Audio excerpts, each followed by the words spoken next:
It's hard for me to wrap my head around this, but are you all really planning on coming to this event? I'm honestly surprised you're even considering it.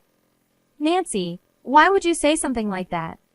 This ceremony is supposed to be dignified, and having a family like yours here, which isn't exactly wealthy, kind of takes away from that sophistication. So, could you kindly leave as soon as you can? On the day of my brother's wedding, our family's happiness started to fade when my brother's bride-to-be, dressed in her flawless white gown, spoke words that felt cold and heavy, overshadowing her beautiful appearance and casting a shadow over our spirit. She looked down on our family, aware of the others watching, leaving us completely taken aback. It seemed she believed our simple presence lowered the prestige of her world. Her baseless insults were directed only at us, showing a clear disdain for our family. Yet in response to this unjust treatment, only our dad burst into laughter, as if to lighten the mood. "Hey, what an interesting situation," Dad said, his laughter surprising everyone around and bringing a moment of silence to the crowd. "I'm Karen, 22 years old, living a pretty normal life. I graduated from an average university and now work as an admin at a reputable company. Ordinary is probably the best word to describe my journey so far. My dad, on the other hand, is a renowned figure in neurology. After years at a university hospital, he started his own clinic. Now semi-retired, he focuses fully on brain research. The clinic is currently managed by a protege of his. My parents and friends often ask why I didn't follow in the medical footsteps.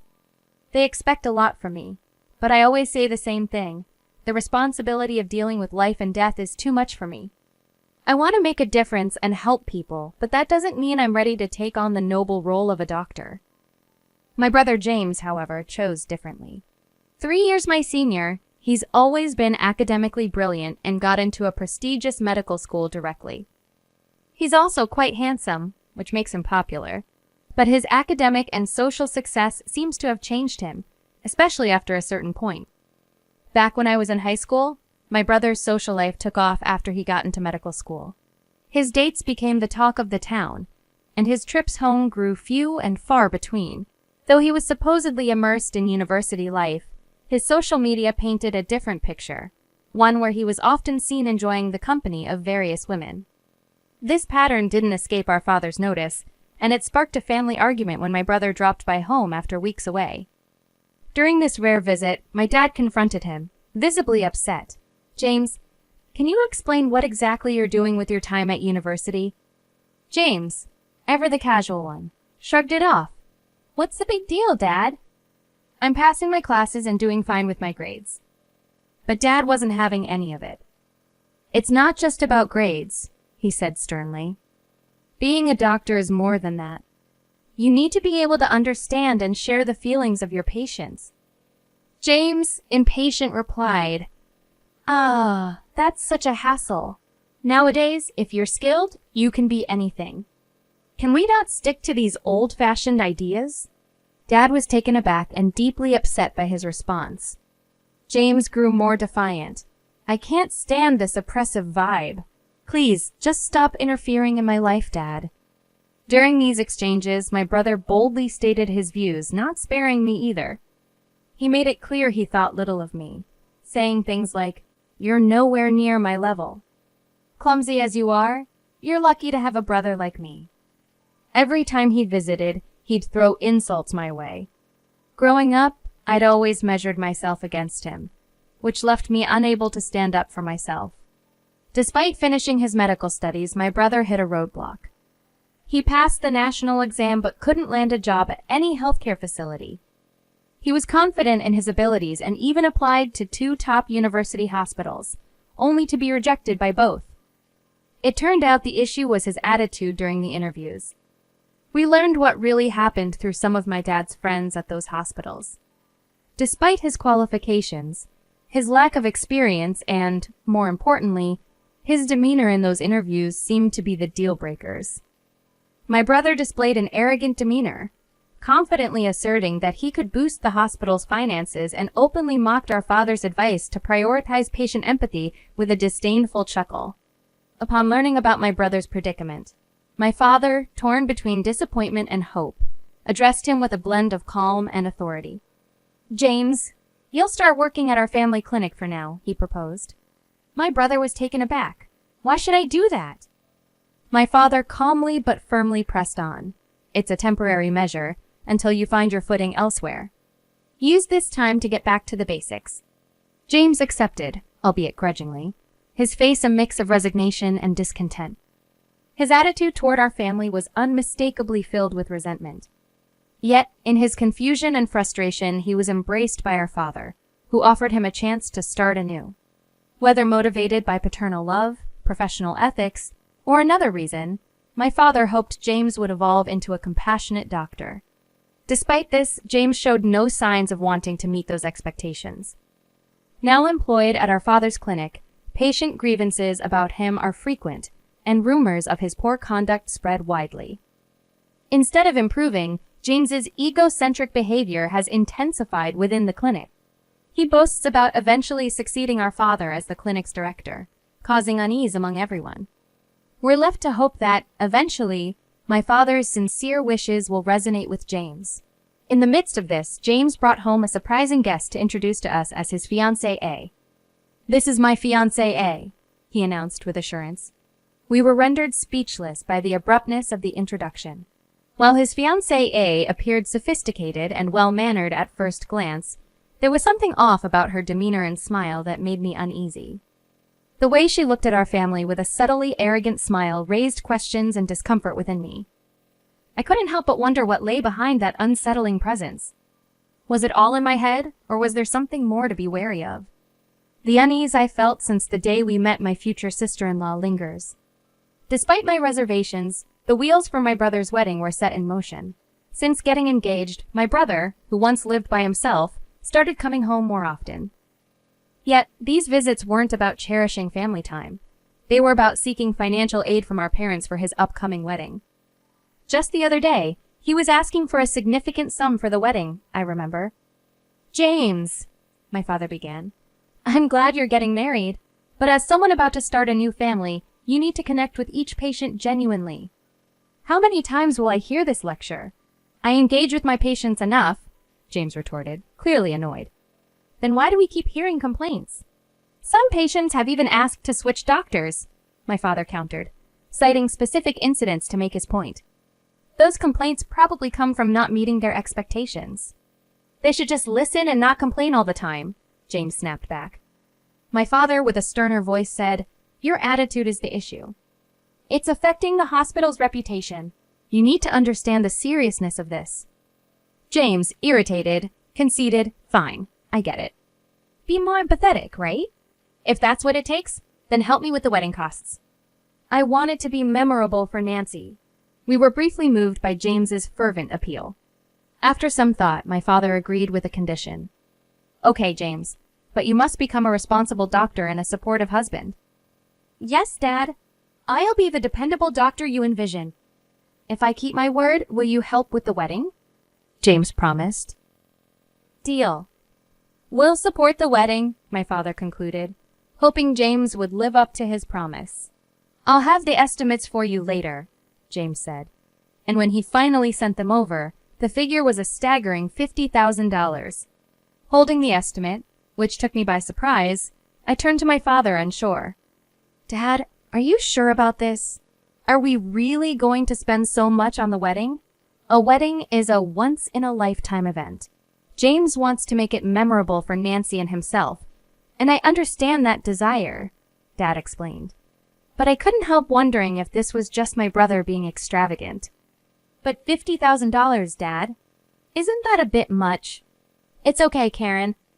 I believe James has begun to see things differently. Maybe even taken some time to reflect," Dad reassured me.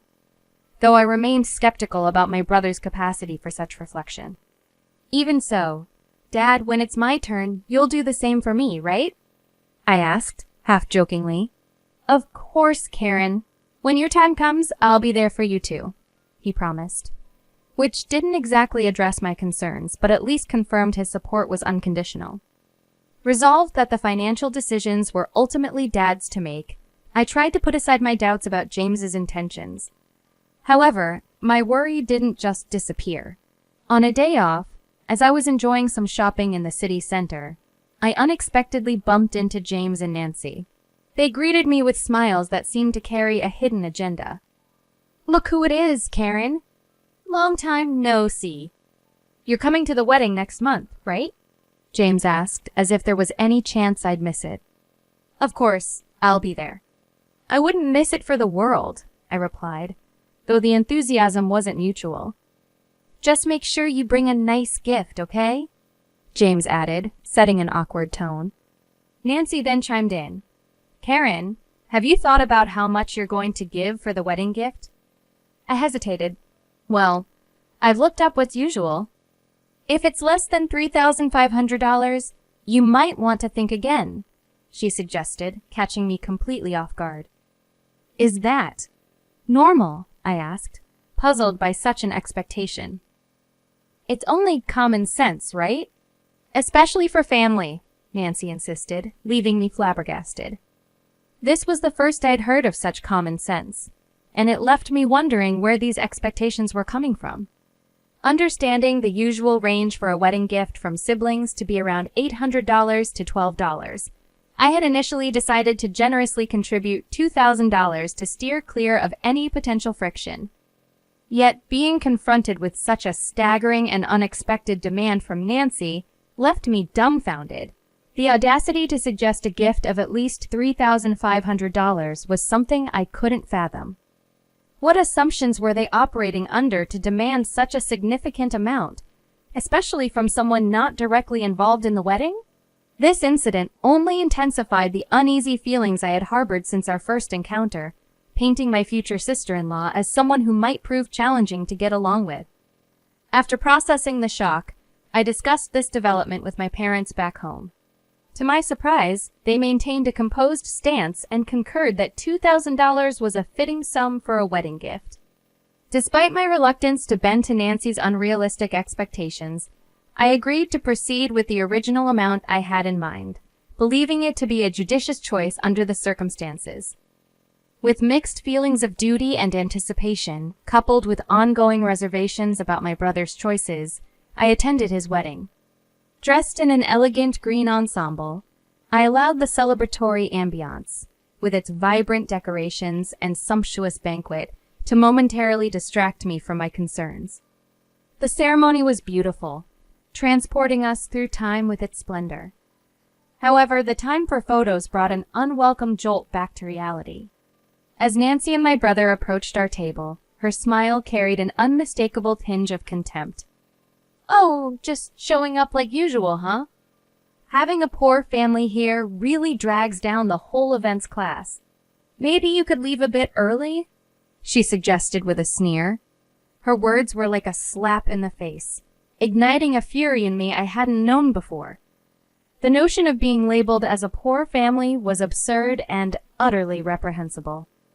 Not just IE, but our parents too were taken aback, rendered speechless by such blatant disrespect. My brother's reaction, a hearty laugh, only added insult to injury, leaving me staring at him, bewildered and demanding an explanation for such inexcusable behavior. My voice shook as I confronted my brother. "Wait, how can you just stand there? Why would Nancy say something so terrible?" I demanded an explanation, puzzled and hurt. James's response was filled with a smug arrogance. "Because it's true. You're looking at the winner here. I'm on my way to becoming the head of the clinic, a real success in life," he boasted, his laughter ringing with contempt. It was as if he was announcing his victory to us, the so-called losers completely oblivious to the fact that his position was largely thanks to her father's support. Our family was stunned into silence, but Nancy wasn't finished. "When will you stop groveling to James? Relying on your child's success? How pathetic," Nancy sneered, turning her mockery towards me. "You work at some low-tier company, don't you? And a wedding gift of just $2,000? How laughable!" I tried to defend myself, but her words cut deep. It's just that I began, but she continued her relentless critique, insinuating that we were all trying to ride on my brother's coattails because he was destined to be the next clinic director. "Next clinic director?" I echoed in disbelief. "Yes, exactly. James is the chosen one," Nancy said, as if this was the most obvious thing in the world. Standing beside her, James wore a look of satisfaction, as if everything Nancy said was an indisputable truth. According to Nancy, our family was financially struggling, a narrative my brother seemed to have shared, painting himself as the clinic's future leader, a claim that was news to everyone, including the current director. The mood among the guests shifted uncomfortably at these revelations. James and Nancy, however, seemed unaffected, their smiles growing even more disdainful. But the moment that changed everything was when my father suddenly burst into laughter. His deep, hearty laughter filled the room, altering the atmosphere entirely. "What a splendid joke this is," he declared, still chuckling. Feeling uneasy, I turned to him for some kind of reassurance. "It's fine. Just let it go." "Let's head home," he said, still laughing. His laughter somehow made it easier to breathe, reminding us that the value of our family couldn't be diminished by such baseless arrogance. I stood there, shocked, as my father announced we were leaving the wedding early. "We're not welcome here, just seen as a poor family to mock," he said with a resignation that took me by surprise. I wanted to protest, to argue that we shouldn't let their words drive us away, but my father was already moving towards the exit. Meanwhile, my brother and his wife seemed almost eager to see us leave. Then, turning to James with a serene composure, my father said, "I'm not sure why you feel the need to pretend, but you should keep your ego in check." James, taken aback, responded, "What do you mean, Dad?" "I'm not pretending anything." "Is that so?" My father continued then, "As the next director, you should be able to demonstrate your abilities elsewhere, not just rely on this hospital." He then discreetly spoke to the current director, who nodded in agreement with whatever was being discussed. "Now leave this place. Find a job at another hospital," my father advised James, who was visibly stunned by this directive. "If you're truly meant to be a director, you'll succeed anywhere with your skills. Or is it that you're not as confident as you claim?" Caught off guard, James fell silent, his defiance melting away. Nancy, by his side, turned pale, gripping his arm tightly, unable to comprehend the situation. "James, what's going on? How can your dad dismiss you like that?" James remained silent, his body language reflecting a turmoil of emotions he couldn't articulate. Nancy's voice became more insistent, seeking clarity on the promises James had made about their future. Amidst her probing, James seemed lost, disconnected from the conversation around him. Observing this, my father offered a smile filled with patience and understanding. "Nancy, there's more to the story than you know. The hospital James works at is the same one I used to run," he explained, revealing a truth that surprised her. "But Dad, aren't you working independently now?" Nancy questioned, echoing one of the many fabrications James had spun. The reality was far from the tales James had told. My father's gentle clarification began to unravel the web of deceit, painting a picture of the situation that was rooted in truth, not in the inflated stories James had shared. The reality of our family situation is much different from what Nancy had been led to believe. I am indeed a doctor. My wife dedicates herself to our home, and Karen has a stable job in a leading management position within a prominent company. This revelation shocked Nancy, dismantling the illusion that we were a financially struggling family. In truth, James has faced numerous setbacks in his medical career, and I've had to support him through his job search challenges. There was never a plan to appoint him as the director of the hospital. The unfolding events at the wedding solidified my decision that releasing James from his position at the hospital was the right move, allowing me to do so without any reservations. As I laid bare these truths, the atmosphere shifted dramatically, burdening Nancy with a new reality. When I announced my decision to let James go and refuse to cover the extravagant $50,000 wedding bill, Nancy's disbelief and distress were palpable. With a steady resolve, I signaled for us to leave the venue, my wife and Karen following suit. As we departed, Nancy's protests lingered in the air, a stark contrast to the composed exit we made. The aftermath of that day was telling. The wedding ceremony was ultimately called off. The guests dispersed, and the anticipated funds to cover the wedding expenses were not realized, placing a heavy financial burden on James and Nancy. Both found themselves jobless, with Nancy having quit her job in expectation of a more comfortable life, and James, despite being a doctor, struggling to secure stable employment. The financial strain forced them into debt as they scrambled to manage through part-time work, their hopes of securing positions in reputable hospitals growing dimmer. As for our family, we've moved past the incident, no longer engaging in conversations about my brother. My parents have shifted their focus away from his future, bringing back a sense of peace and contentment to our home.